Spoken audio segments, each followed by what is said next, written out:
안녕하세요. 물리 강사 홍남정입니다. 앞선 영상에서는 물리를 가장 간결하게 해결하는 3단계 로드맵 소개해드렸고요. 그 중에서 첫 번째 단계인 물리를 이해하라에 대해서 설명해드렸습니다. 물리는 출제자의 의도가 숨겨져 있는 경우가 많기 때문에 물리어의 관용적 표현들을 숙지를 해두시고 이것들을 적용해서 출제자가 실제로 묻고자 하는 바가 무엇인가를 파악해야 한다는 것이 요점이었죠. 이번에는 두 번째 단계인 개념을 구조화라에 대해서 설명해 보도록 하겠습니다. 개념의 구조화란 큰 개념에서부터 작은 개념으로 점차 세분화해 나가면서 개념들을 정리해 나가는 것을 말합니다. 이때 단순히 어떤 개념들이 있었다라고 그 개념들을 나열하자는 뜻이 아니고요. 이 개념들을 어떤 상황 속에서 어떤 조건에서 사용하는지를 정리하셔야지만 됩니다. 역학을 기준으로 예를 들어 보겠습니다. 역학에서 운동 해석의 물리량은 세 가지가 나옵니다. 이 세 가지 모두 운동 해석의 물리량이기 때문에 사실은 어떤 것을 사용하시든 골고 정답에 도달하실 수 있습니다. 하지만 우리는 그런 풀이를 원하진 않죠. 그냥 바로 가장 빠르게 간결하게 해결할 수 있는 풀이법을 원합니다. 그러려면 이 세 가지 중 어떤 물량이 이 문제에 적합한지를 판단하실 수 있어야지만 되겠죠.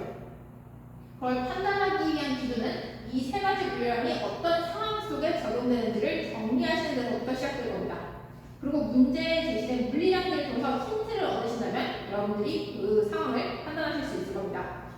자, 이 문제를 기준으로 예를 들어 보겠습니다. 마찰이 없는 원형에게 물체를 놓았을 때 수평면에 도달했을 때의 속력을 구하는 문제입니다. 이 문제의 특징은 크게 두 가지를 볼 수 있을 것 같습니다. 먼저 2차원 운동이라는 거죠. 2차원 운동이란 방향이 연속적으로 변하는 운동을 얘기를 하겠죠. 이렇게 방향이 연속적으로 변하는데 그 방향의 변화를 다 고려해야지만 하는 물량을 사용한다면 그 문제 풀이가 너무나 복잡해질 겁니다. 그럼 우리는 2차원 운동이라는 걸 본 순간 방향 변화를 고려하지 않고 풀어낼 수 있는 방법을 생각해야지만 되겠죠. 그럼 이 세 가지 물량 중에서 이 위의 두 가지 물량은 방향의 변화를 고려해야지만 되는 방향을 포함하는 물량인 벡터량에 해당합니다. 반면에 일과 에너지의 경우 방향의 변화를 고려하지 않아도 되는 스칼라량에 해당하고요. 그럼 여러분들은 방향이 변하는 운동인의 일과 에너지를 선택하자라고 판단하실 수 있겠죠. 조금 더 구체적으로 정리해 보겠습니다. 이 문제의 두 번째 특징은 문제에 제시된 물리량이 높이 그리고 속력밖에 없다는 겁니다. 속력과 높이. 그러면 1에너지를 이용한 접근 방식은 크게 두 가지를 나눌 수가 있습니다. 1에너지 정리를 사용하는 것과 또는 역학적 에너지 보존 방식을 사용하시는 겁니다.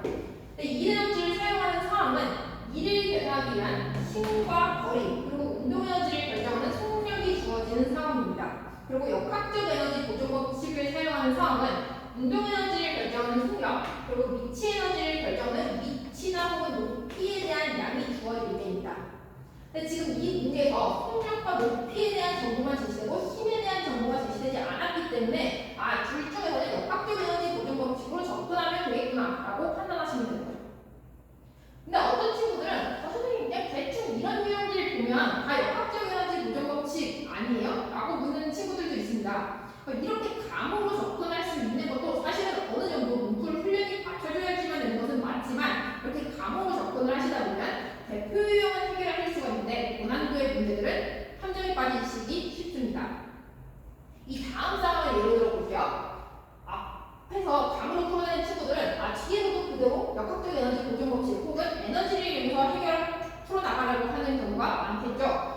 하지만 실제로는 이 기관에서 어떤 정보가 주어졌는지에 따라서 다르게 접근을 하셔야지만 됩니다. 여기서 일정한 힘이 작용하고 있다. 많은 정보가 주어졌다고 할 때 이 힘과 더불어 어떤 정보가 주어졌는지를 보시고 만약에 힘과 기관의 거리가 주어져 있다면 힘과 거리의 곱인 2를 이용해서 접근을 하셔야지만 되는 거고요. 힘과 힘이 작용한 시간이 제시되어 있다면 힘과 시간의 곱인 충격량을 이용해서 접근을 하셔야지만 됩니다. 여기다가 한 가지 더 나가서 분명히 힘과 시간에 대한 정보가 제시되어 있는데도 불구하고 이 이후에 운동 에너지가 어떻게 변하는지에 대해서 묻고 있다면 일단 1차적으로는 힘과 시간을 묶어주는 충격량을 이용해서 접근을 하고 이 이후에 운동량과 운동 에너지의 관계를 이용해서 문제를 해결하셔야지만 되는 거죠. 이런 식으로 체계적으로 풀지 않으면 좀 더 돌아가는 시간이 오래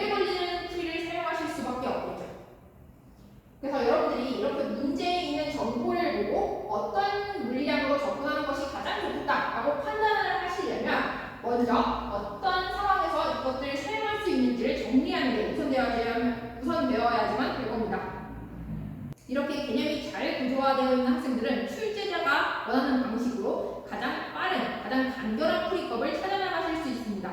하지만 그렇지 않다면 뺑 돌아가는 풀이를 할 수밖에 없겠죠. 물론 답을 구하지 못할 수도 있고요.